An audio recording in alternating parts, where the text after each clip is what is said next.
My guest today is a self taught first generation Colombian-Iranian filmmaker, Hamid Castro. And he was an NYU business graduate and a former celebrity trainer in Manhattan. But Hamid made a very bold transition into filmmaking, driven by raw determination and a love for storytelling. He wrote, directed, produced, and starred in his debut feature film, Lake George, a raw and gritty psychological thriller inspired by true events. Now, Hamid fully self financed the film with over $2 million of his own money and launched it independently, including a sold out red carpet premiere at AMC Lincoln Square. His work reflects a deep connection to New York culture, real life intensity, and a fearless independent filmmaking spirit. So, ladies and gentlemen, let's welcome filmmaker Hamid Castro and his debut feature film, Lake George, to the show. Welcome, Hamid. Hey, thank you so much. Thank you for that introduction. We are very Pleasure. welcome. And I will say this, I am in awe of you and what Wow. you pulled off with this film. We need more people who are so bold and so creative like you in this industry. Thank you so much. I really appreciate those words. Thank you. Well, what inspired you to get into filmmaking? I feel I always wanted to be in films. I always wanted to tell stories. Uh, I think I knew that you kind of instead of going straight into that, I felt like I needed to have money or something to do that. I felt like I grew up in New York City where I don't really think people are gonna back you, or support you in the sense of, finance. If anything you want, you have to go get it yourself. So it was always in the back of my head. So even as a kid, that was always my goal. I just knew I had to kind of get myself to a place where I'm able to do it. And I didn't know specifically that I would just do it all on my own, but I did want to have more juice or more power in that sense. And I think I put my focus first on business and uh, making sure I'm secure before I stepped into that journey. Yeah, filmmaking is a big risk, isn't it? Very, yeah, very, but I love taking risks. I feel like that's the best reward, whether you're successful or not. I think that's one of the best feelings in life, it's like because it's a learning experience. And I think we shy away from taking risks. We like to take the safe route because no one wants to face whether it's embarrassment, whether it's the unknown, whether it's you know what other people are thinking. And I think when you take big risks and it works out in your favor, it's a very good feeling. Well, you can't change the world if you stay in your comfort zone. That's And for sure. I truly love your boldness. When I watched Lake George, I could Thank just, you. I mean, I had a smile on my face, not just because of the film, because when I read your story, I'm like, you remind me of someone like Quentin Tarantino who did not go Thank to you. film school.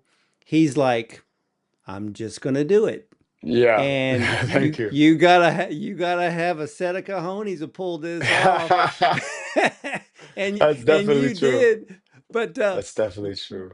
was there a particular film that you saw as a kid that kind of turned the light bulb on for you? It's funny. So yes, I've seen a lot. I've seen a decent amount of films. I would not say that I'm this film buff, that's just been like dived into films. I think for me it was a lot of seeing a lot of true stories. For me, I probably would say Catch Me If You Can. That film really stuck a chord with me because it made me see how someone can live a life and then also be able to, put it out and show that story.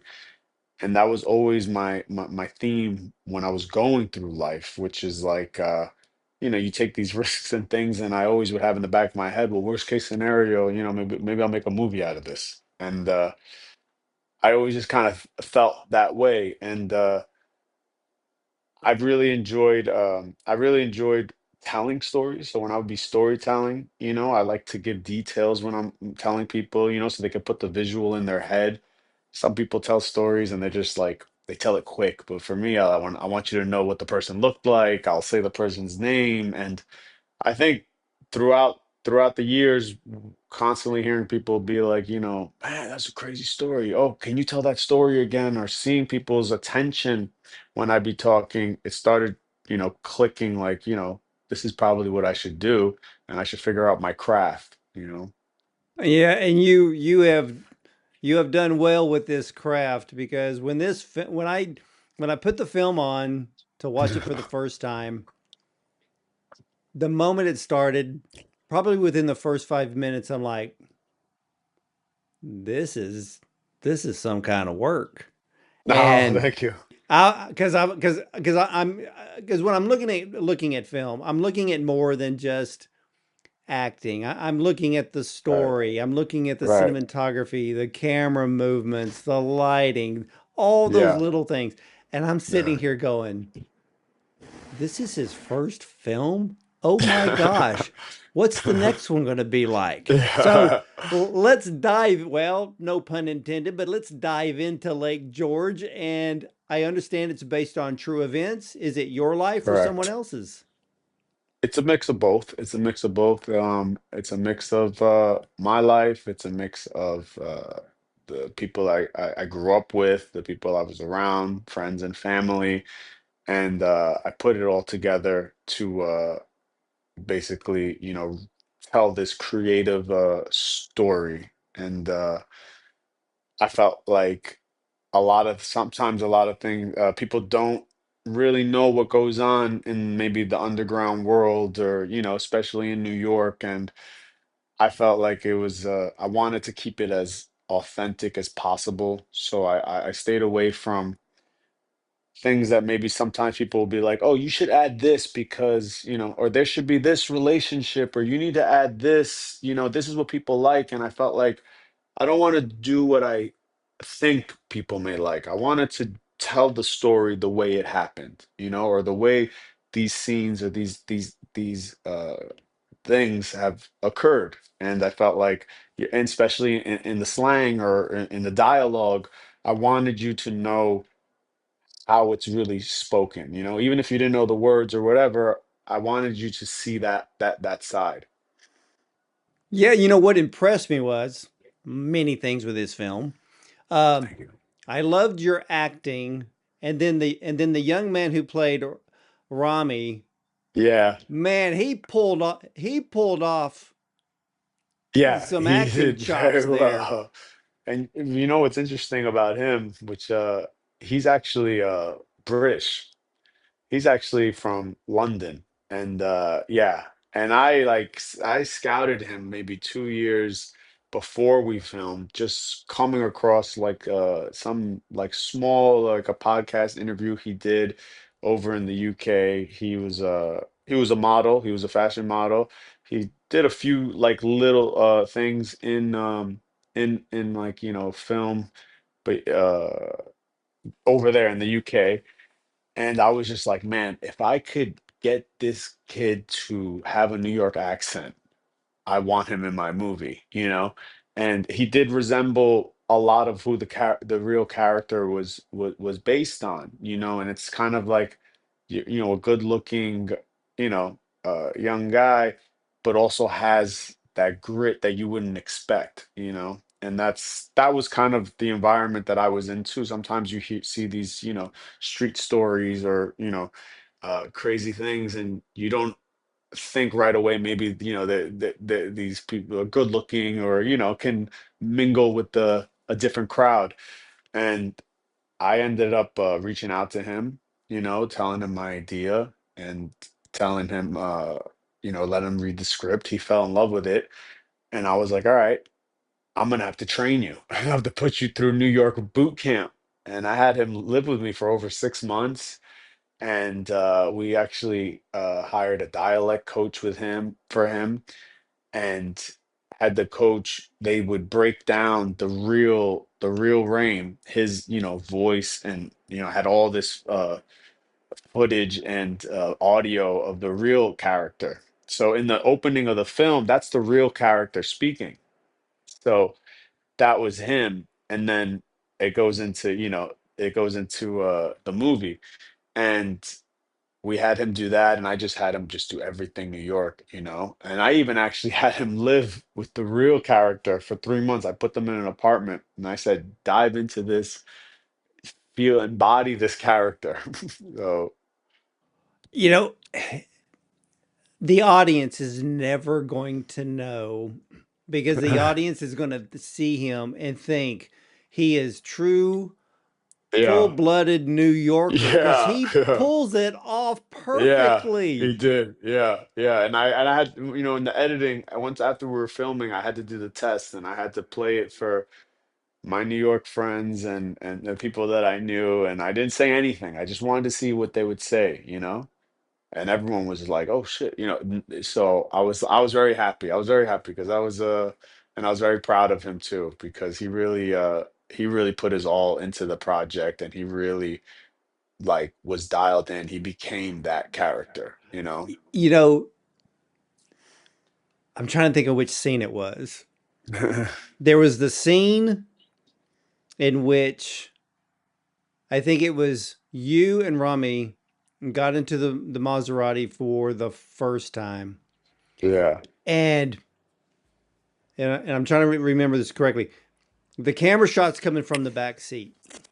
right. And then you see Rami to your right. And I'm listening and I'm seeing the scene. And the first thing that entered my mind when I was thinking of him was like, this kid is fearless. This Yeah. kid does not have an off switch. He's living life to the fullest, pedal to the metal, Hmm. and he doesn't care where Yeah. it stops. Yeah.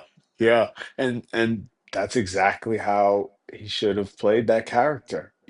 He understood the assignment for that role, and that was really what I needed the audience to feel and see. So I'm happy you Well, saw that. I caught myself a few times when watching some of the scenes when it was him, you. Um, I know there was a scene with Carla, and Yeah. then your character's uh, girlfriend or wife. And I Mhm. always noticed with Rami was sometimes you would sit there and think, could you just shut up for a moment Yes, yes, and let the other ones yes, talk? I want to see where yes, this is going. But yes. see, the whole point was he was the oil to everybody's water Right, right, right. or the thorn in everybody's side. Exactly, exactly. And you see that also in the cop scene. It's kind of like you just kind of like at some points, can you just calm down? Can you be quiet? Like Oh yeah, but I gotta ask because when I started watching Lake George, I got to thinking, and this is a question for you. Were there any particular films that you drew inspiration from to create the sense or part of the look of Lake George? I would think I felt like for me, certain films that I liked that attracted me was Pulp Fiction. I liked how there was multiple storylines going on, and I always wanted that. I didn't want the film to. I didn't want to give you a chance to be like, oh, maybe this is a good time to go to the bathroom or check my phone. I kind of wanted you to always feel like something was going on and you might miss something. Um, some other films, I do admire the Safdie brothers and how they are able to kind of give that rawness in their films.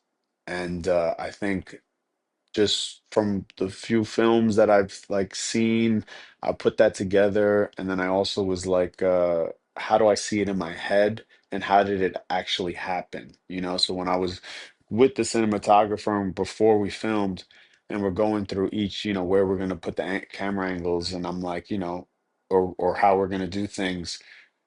I had a specific way on how I saw it in my head and how I would tell the story and how kind of it felt when it was happening, and I did want to do more tight shots. I wanted to keep it close because I wanted the audience, to almost feel like you're like just kind of like a fly in the room watching all this happen versus, certain films, there's great angles and there's great shots and, they're beautiful cinematography, but for this thriller, I needed you to be in it. I needed you to, be like, oh, and catch that pace. So that was kind of the style and movement that I wanted. And I wanted to make sure that the two most important things to me were sound and the camera. So I wanted to make sure we used the best camera and make sure we had the best mics because especially for an independent film, I didn't want to be cheap on those areas. I wanted it to come out well. We used an Alexa 35. We had two cameras.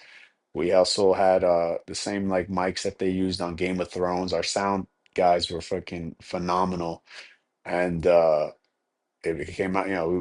I got what I wanted.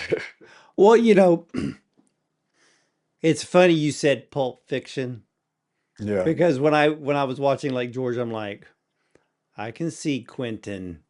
I can see the Quentin vibe here. But Yeah. when it came to the gritty, raw, dark parts of New York, I'm Mhm. picking up this bit of Martin Scorsese kind of thing. Of You course. got The Yeah. Yeah. Departed, you got, Yes. the Yes. others, and I'm like, Goodfellas. Yeah. yeah. So I'm like, hey, but see, and ladies and gentlemen, you've got to see Lake George because of the fact this is a film that does not allow you to rest.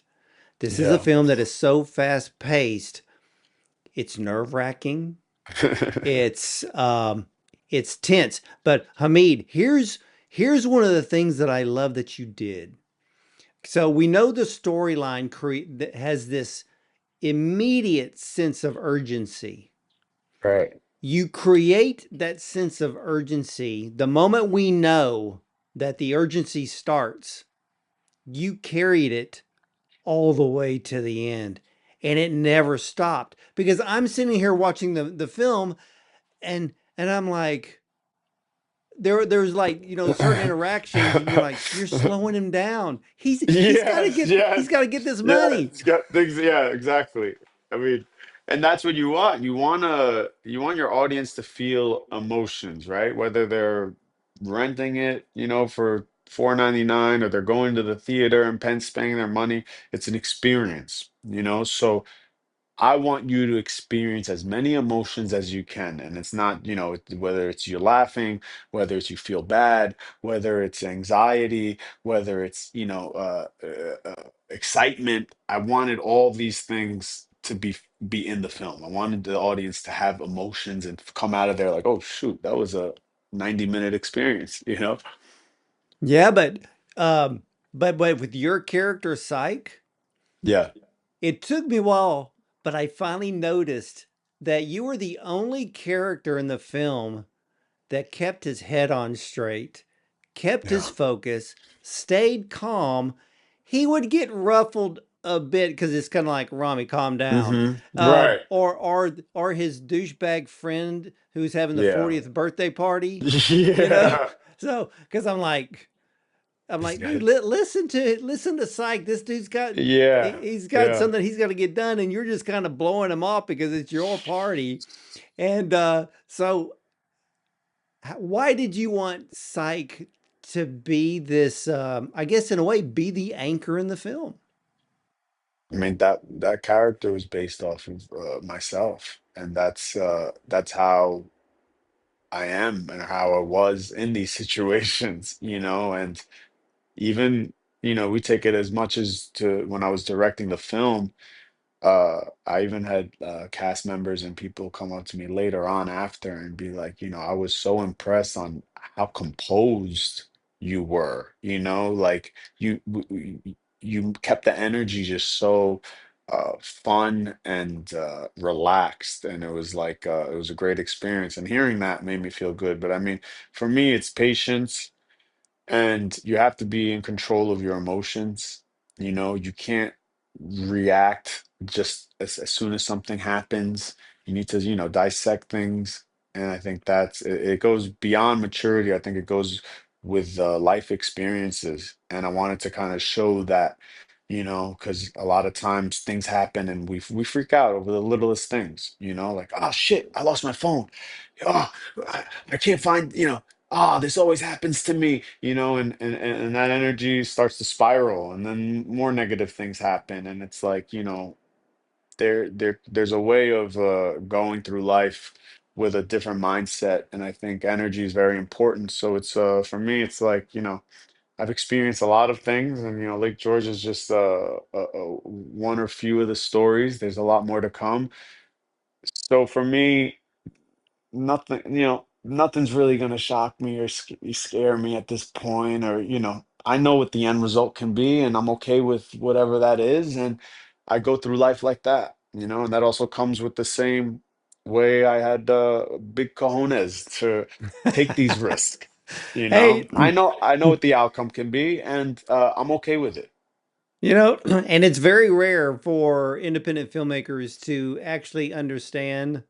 Now, at your level is a lot higher than a lot of the independents that I talk to. And and I've talked to people who have had budgets over 2.5 million, things of Yeah, that sort. But then you have some that are at 25 or $50,000. They're yeah, doing yeah, short films, yeah. but your risk is greater. Why in the world did you want to finance your own film? Because I wanted creative control. I didn't want anyone to tell me, because there were offers, and I was shopping around for a bit, and I just didn't like. I realized as soon as someone would say something, as soon as someone wants to give you money, they feel like as if it's their project. And yes, some investors may have great good ideas, you know, but I didn't want to dim my creativity, and felt like I had to do these certain things just because someone was giving me money to make my dream, or create this project. And it was a hard, task. And I think when it came down to it, I had to do it this way, because otherwise it would have came out a different way. We would have seen a different story, I agree, and I'm on your side on this. If you have the dream, you've got the vision, and that's the thing. If you have the the vision, vision. Yeah. and you just have to do it your way. So And let's continue to talk about Lake George, because one of the most impressive parts of this film was the look. How did you connect with Guillermo Camillo to be your cinematographer? So I was looking for a cinematographer, like, shopping around, and we actually filmed during the strike. I remember there was the writer's strike. So there was, or the SAG, everyone was, Oh yeah, just not SAG. Oh yeah, I working. know. Yeah, SAG. I know. So there was a it was a time that I was like, I wanted to make the movie at that time. Like, I didn't want, I couldn't wait. Everything was lined up at that point. So I felt like I got lucky with a few people that, were willing to work at the time. And he was referred to me. And when I saw his work, I was like, okay, I really like this. He owns the Alexa 35, and he was in New York, and I wanted to meet with him. And when I met with him, what I loved was he was so honest. He's from Spain, and it was like he wasn't trying to please me. If he didn't like something or didn't think it would come out well, he'll say it. He'll be like, this is gonna come out like shit. And I'm like, okay, I like that. Versus someone else who just wants to get a job and like, all right, whatever, this person's saying. And that I really admired, and just, man, his vision for, like, just understanding when I explained to him. how I saw the film and what I wanted, and then how he came back and was like, okay, yeah, like this, and I'm like, yes, exactly like that. We understand each other. This is what I want, and the relationship from there just was instantaneously, and it just worked, and I'll use them for every film. Yeah, well, yeah, 'cause see, and this is the thing that I want young filmmakers to realize. When you get to the point to where you're going to be directing a film and you're looking for a cinematographer, you want the cinematographer to love your script. Yes, Because if yes, they don't love the script, it's like you said, you're just getting a hired hand. You want someone who now sees the same vision you vision. do. So as you're directing, you know that all the camera work is in safe hands and is coming out Yes. like you want it. Sure, you're going to check the monitor, you're going to see the Hmm. dailies, but Hmm. you know because both you and the cinematographer are on the same page. On the same And if you're page. not, the film's not going to come out that great. And especially, I was acting in the film, so I needed a cinematographer that was so we were so on the same level, and we knew exactly what we both wanted. There was even some scenes where one of the two of the producers were like, "Oh, we shouldn't do that. Let's just do this here. It'll be quicker." Like, trying to save time. And I'm like, "Yo, Guillermo and I walked through all these scenes. We know exactly what we want. We're gonna get these shots. Like I'm getting these shots. I don't care. And I'm like, it's my money. I don't care if we go another day. I need these shots. This is gonna be important. So it is very important to make sure. I think sometimes filmmakers, they just get so excited that they're gonna make the film. But you have to look at every single angle of a film, and it goes beyond, it's a cinematographer, it's every crew member. I made sure that everyone in the cast and crew read the script, from the driver to the obviously every actor, but everyone knew what the story was. I didn't want to hire you unless you knew what we were filming. Excellent. I love that.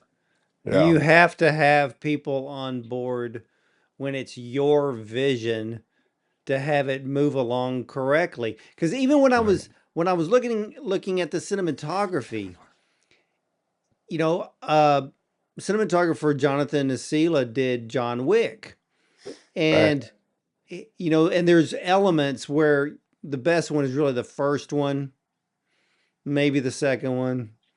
I don't like the other ones, but anyway, there's this grittiness to the first one. And I'm Mm, looking at Lake George and I'm like, there's just a hair of John Wick in here. But what it technically wasn't any of the character shots. It was the use of the shadows to show the crime mm, underworld of New York City. yeah. Because Yeah. you brought the audience to the depth Yeah. of what Yeah. happens under New Yeah. York. And Yeah. I loved that. Thank You you. did it Thank you so so much. well. I mean, Thank you so much. I would just call it brilliance on this part because Wow. it Wow. came across. I mean, literally, I was in awe, Hamid, and I don't get in Wow. awe on a whole lot of films. And I'm looking at yours and I'm like, for a debut feature, this is Yeah. way above. And tell you the truth, I've seen some experienced, seasoned filmmakers Yeah. that don't do that now. Wow. But I gotta Wow. ask because I'm watching camera movements. You used a lot of handheld cameras. Yes. So, how Yes. important was creating that movement to tell the story?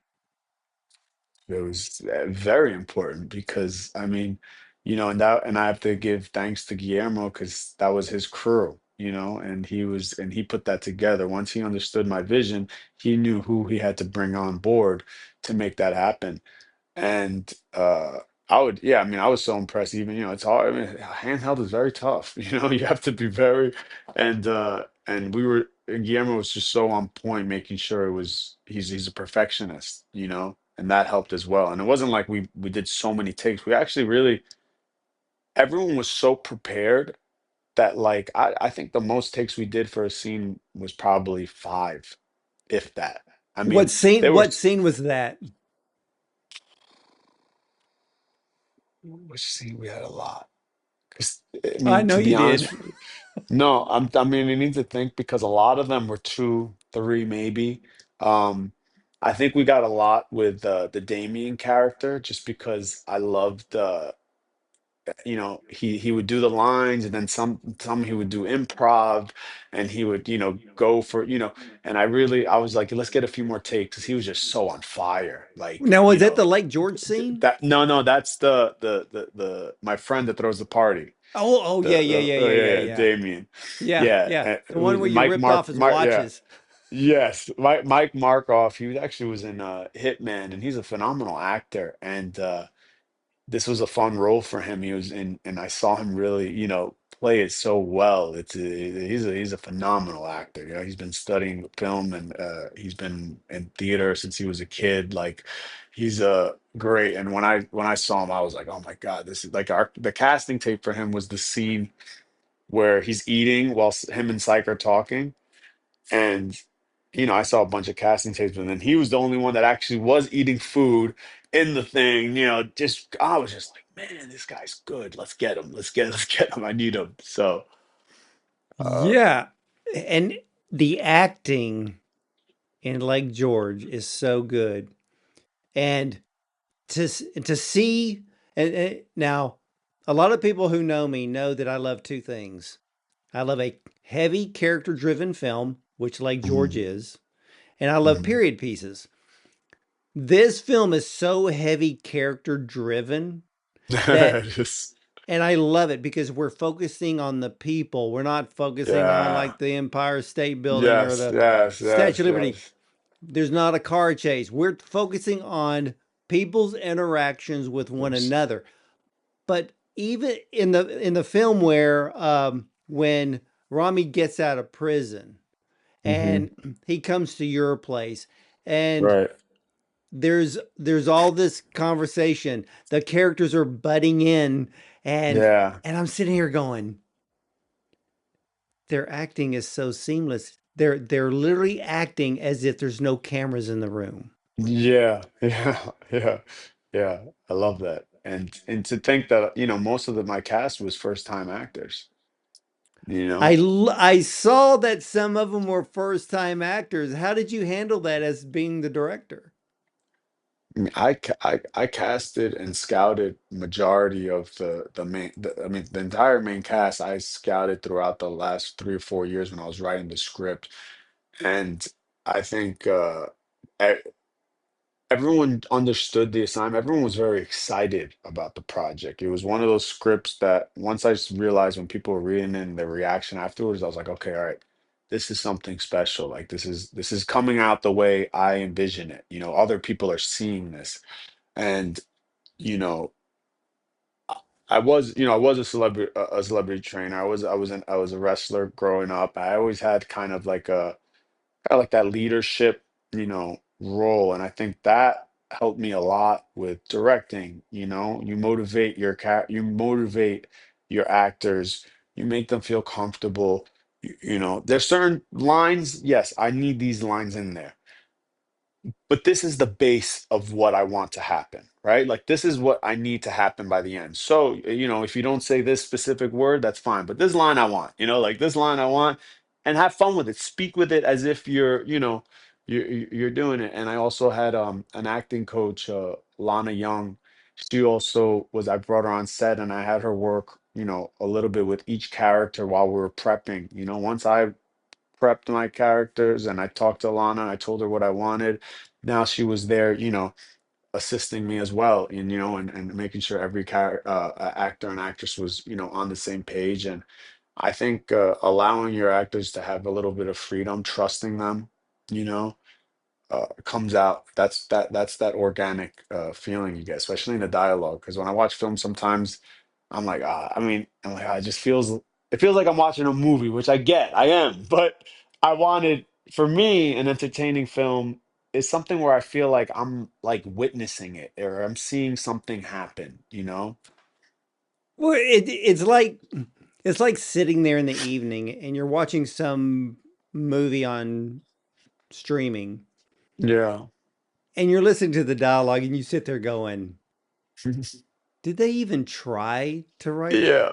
dialogue? Yeah. Because you're Yeah. like, because you can't tell if it's the dialogue that's bad or the Uh-huh. acting Or is the bad. acting. Yeah. And Yeah. bad Yeah. dialogue can create bad Can create acting. bad acting, of course. But Of that course. doesn't happen in Lake George Thank at you. Thank all. you. Thank you. And so let me ask you this because there's some elements in the characters. So, two-part question. How would you describe Sykes' relationship with Rami?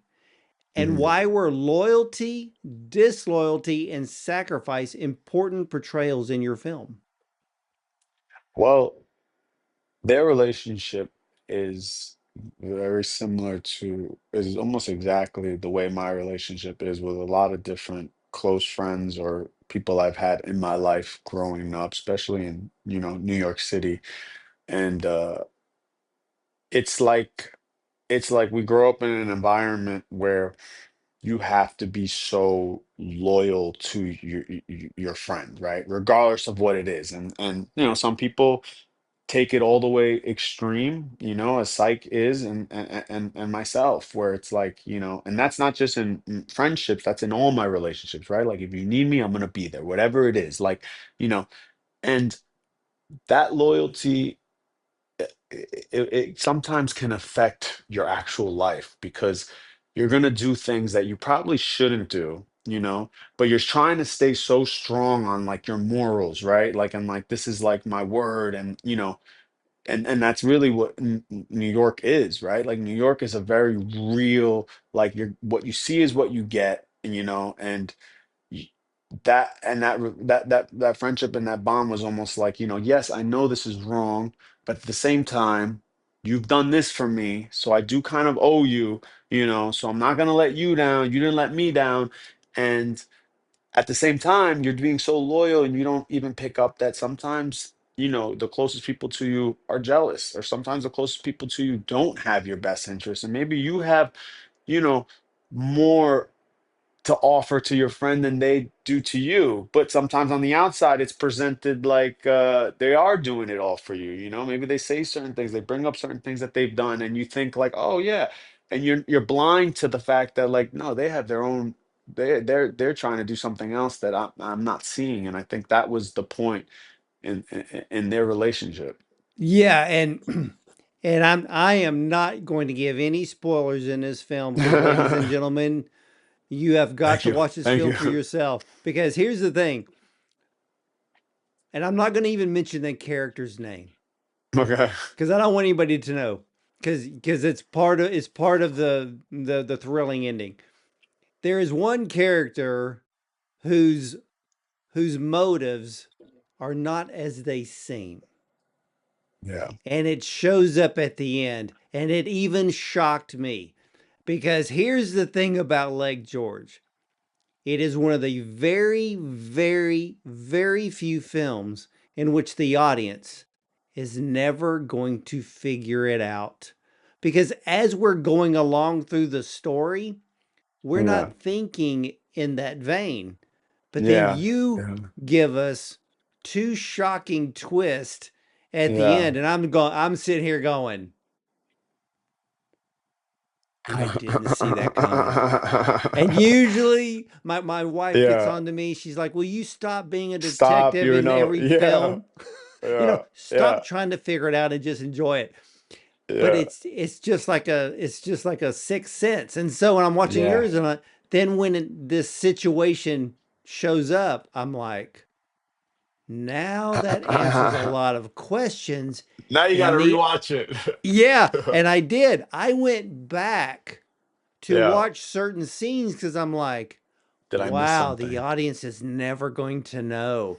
But Yeah. then you understand the motive of that particular person. And I'm Right. like, dang, this Yeah. is great. And So, but there was thank you. also Thank too, you I so much. counted, I mean, there's actually three heists in this film. Okay. There's the one at the beginning, which Right. set the whole thing in motion.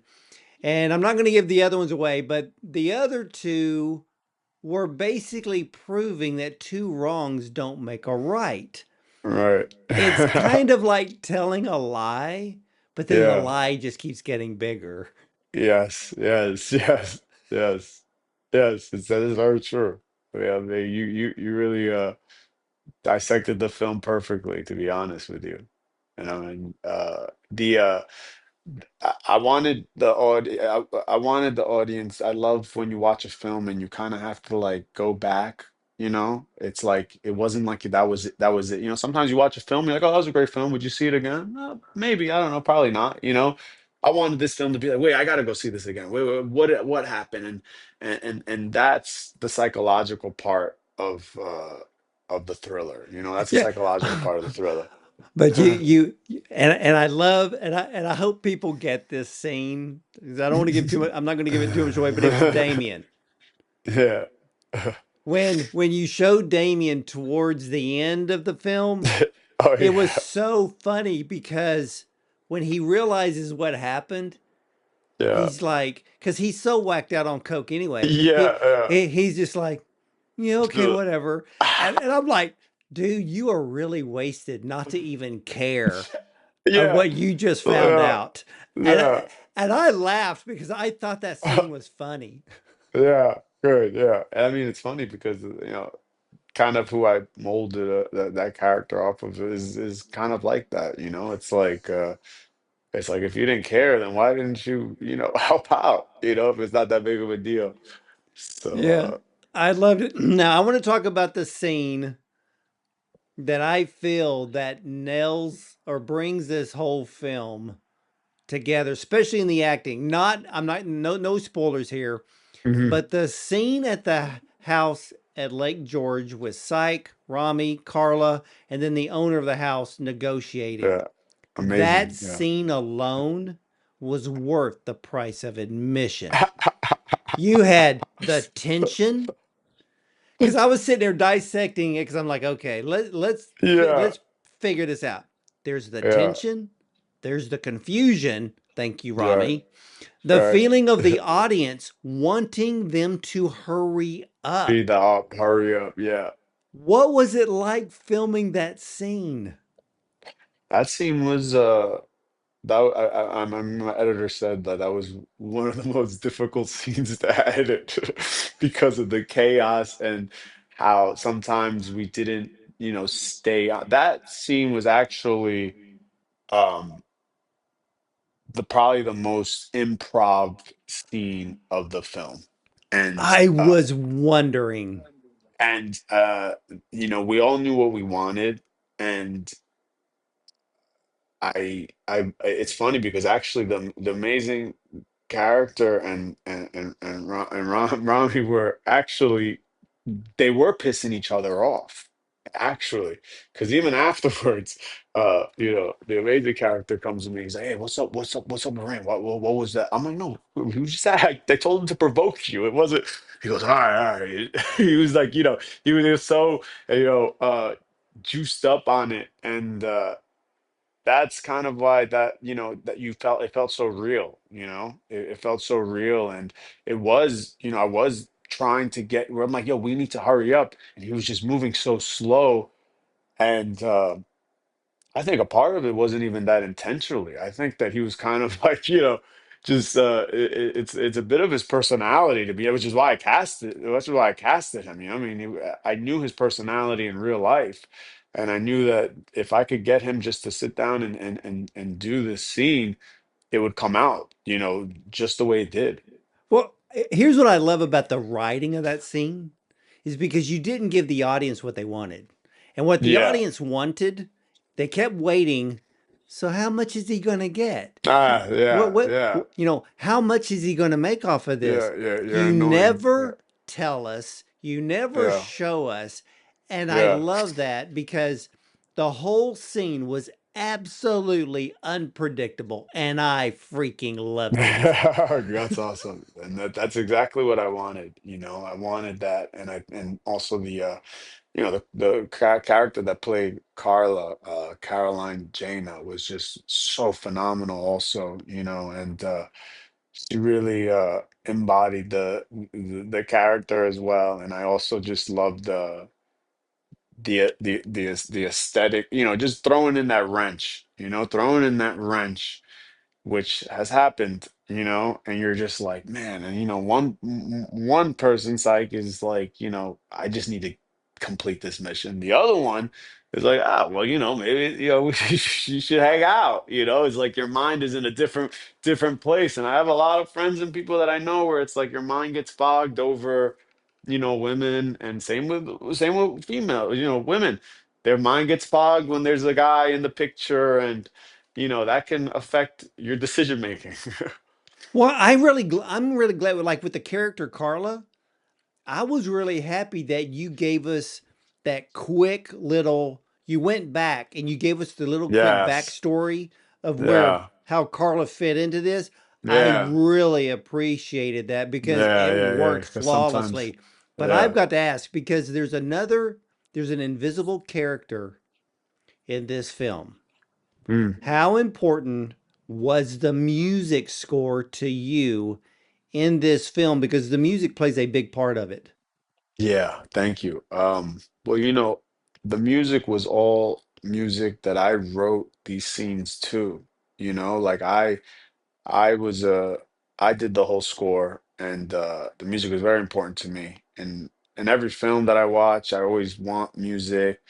I live my life as if, when I'm able to listen to a song is when I'm able to visualize like a story, and that's it. It's a story. It's a storytelling. And what I love about music is I like to find or put songs that you wouldn't particularly listen to on your own, but because you just saw it in the scene, you like it. Because you just saw it in the movie, you're like, oh, I like that. It reminds you of that. And I didn't want to use songs that were too common. I really, I have a really, really, really, really large Rolodex of music from the 20s all the way to now, from all genres. And um, that's something that I really enjoy doing. So I'm happy you noticed that. And that is honestly a lot of things that people say is always the music and the soundtrack and the You sound. you bring up something, and I don't hear this often, but I'm glad you said it. You picked music that wasn't really known, or let's say very, very popular to mainstream audiences. Because I think if you did that with this film, it would have weakened the 100%. tension.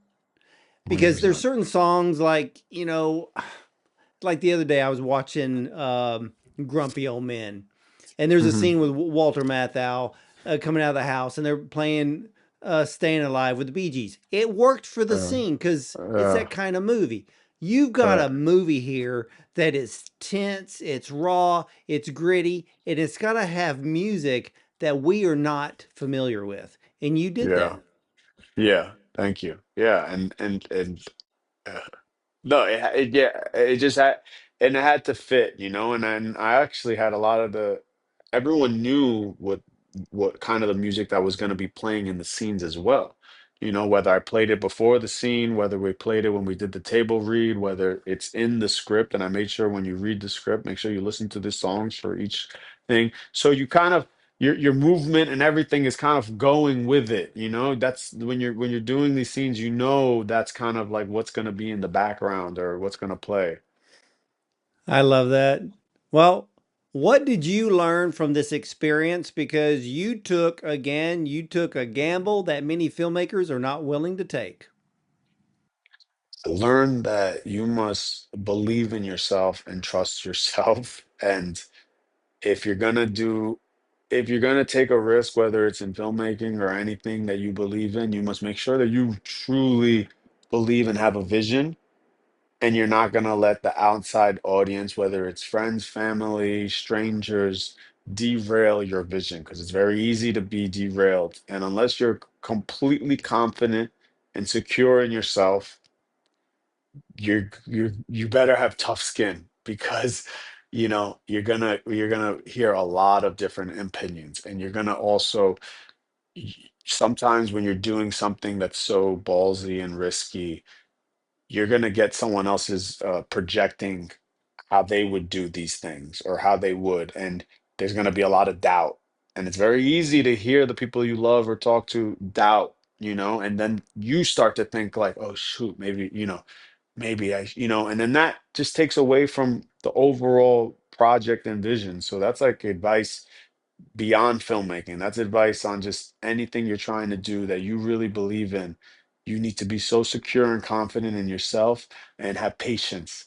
If you don't have patience, if you want things to happen fast, just get a normal job, go in, do that, just get the paycheck and do that. But if you're willing to take the risk, if you're willing to go from one lifestyle to a completely different lifestyle, to sometimes you're not going to be eating the way you've been eating before, sometimes you might not there's going to be a few days you're missing meals, a few nights, and because you got to scramble because this money needs to go to this and I need to pay that. So it might just be a can of beans for the next 3 days, like, and I mean, but that's this that's that survival instinct, and that's what, I will not quit. I will not quit. I will keep going and going and going until the goal is completed.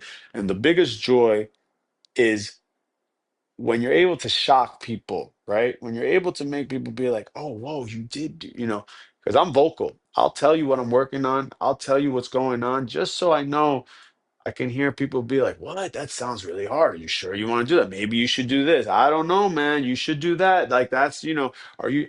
And in the back of my head, I'm like, "Look, I may not shock you tomorrow. I may not shock you next week, in my, but at some point." I'm gonna complete my task, and you're gonna be like, "Holy shit!" And that's all worth it for me. That's right. Because the thing is, when we step out of our comfort zone, we step out in faith. The people that have more fear are the ones around us. They care about us, Right, but they could stop us in our tracks. So, like you for said, we sure. got to stay focused. We got to stay strong. We got to stick with the vision if we truly believe with it, believe in it with all of our heart. And I have to ask, last question. What was the red carpet premiere like at AMC Lincoln Theater, and what did the audience think of the film?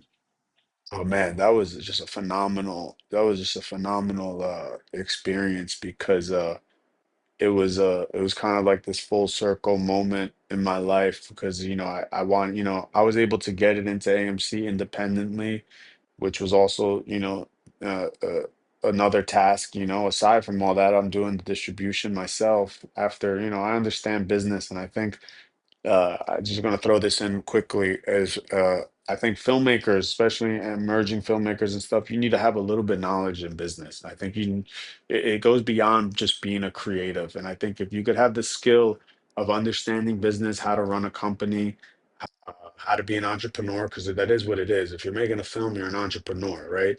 And understanding those tools helps you market your film, understand that you need a product that's going to sell or that people are going to enjoy, and you know taking that knowledge and not just having someone else handle it, because someone else is not going to handle your passion and love that you have for something the way you would. So I handle this a lot differently than if I would have just hired someone. And but aside from that, the premiere was just it was amazing. I mean, we did everything right, like I didn't want to, everything was right with the lights and the cast, everyone making sure the cast came, but a lot of my cast is from different places, like California. Cindy Kimberly, who plays Catherine Sykes' partner in the film, she's from Spain, and she flew in with her mother, which was really awesome. And it was a great experience. And the place was packed. I didn't even have a seat in the thing. I had them pull a chair, and I just sat in the back, like a folding chair. A few actually, like me and like it was like three or four of my friends. I was like some of my friends who already saw the movie when I was editing it and stuff. I'm like, yo, you're not getting a seat. You just stand in the back. Stand in the back. Like we're getting the seats to everyone else. Um, no, I was excited. People are always like, "How does it feel seeing yourself? Are you tired of seeing? Are you nervous?" And To be honest, I'm not. I'm so confident in what I made, and I'm also I get very excited to for people to see something new, whether that's your type of film or not. I think there's something in it for everyone. There's something in it for everyone. And you may not have to live that life, but everyone has to deal with jealousy. Everyone has to deal with relationships. Everyone has to deal with betrayal. Everyone has to deal with, you know, these little things that do tap into our psyche, and that was very important to me. And also, everyone, I mean, New York City is a very, very admired place, and to be able to show that in a way that's not so commercialized, to really show this city in a way that can show people like, oh wow, this is really well, like, it's interesting, and I think that that's why I'm excited. I mean, I get excited. I get excited, and the nerves aren't ever really there, to be honest. But I honestly, if I was a nervous guy, I wouldn't have been able to make this film. You know. You you are you are the poster child for calm, cool, and collected. Thank you so much. Thank you. I appreciate and that. and ladies and gentlemen, Hamid Castro's feature film Lake George is fast-moving, raw, gritty, tension-filled crime drama. And 4 years Yes. after a heist gone wrong, two childhood friends, Rami and Syke, are thrust into a high-stakes journey. But when Syke discovers his imprisoned father is being held for ransom with only 24 hours to pay 100 grand, the pair embarks on a desperate mission to secure the funds. With the clock ticking and tensions rising, the two friends must navigate a series of wild and harrowing events, testing their loyalty, resilience, and the limits of their morality. And as the story crescendos to a shocking finale, which we're not giving away here, Lake George explores themes of friendship, sacrifice, and the blurred lines between right and wrong in a world driven by desperation. Now, Hamid gives no secrets away in this film. Each scene is a surprise, and the audience Mhm. has no clue where and how it will end. This is one of the very few films I have ever seen where you never figure out the why and how until it's revealed at the very end. In today's world of movie making, even the most famous directors in the world don't make us wait. So much praise goes to Hamid Castro for Thank his you. instincts and absolute raw determination to tell the story his way.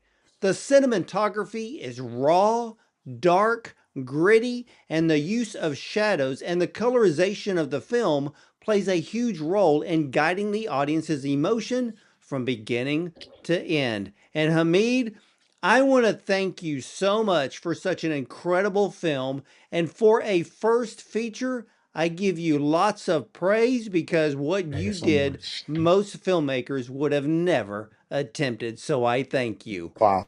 Thank you. Thank you. That means, honestly, that makes everything so worth it. Is just hearing that from you. Whether you're the only person that says that to me, that means a lot, seriously. And I do want to add that, the film will be released on VOD and streaming in the fall. So right now, I know I get it bombarded all the time. Where can I see it? Where can I see it? Which is a good thing, but it's coming out. Look out for it. LakeGeorgeTheMovie.com if you want to see updates and stuff like that, you can find. And also, if you want to see the trailer on YouTube, Lake George, the movie 2025. There's another film with that name title. I won't speak on it because there's a little bit of, it is what it is. But my film is Lake George, the movie 2025. It's the one that's based in New York. It's the one with over 300,000 views. That's mine. So click on that one and check out the trailer. Yeah, ladies and gentlemen, we will keep you uh, abreast of when the film is available in streaming and video on demand. So pay attention to Bond on Cinema, and we will make sure you know when Lake George is going to debut so that you can watch it. So again, ladies and gentlemen, you can catch all of the Bond on Cinema interviews at bondoncinema.com. Check out our Prime show, our YouTube channel, and you can listen to us on your way to work or play on Spotify, iTunes, and Audible and more. And remember, you're either going to see me at the movies or on the red carpet.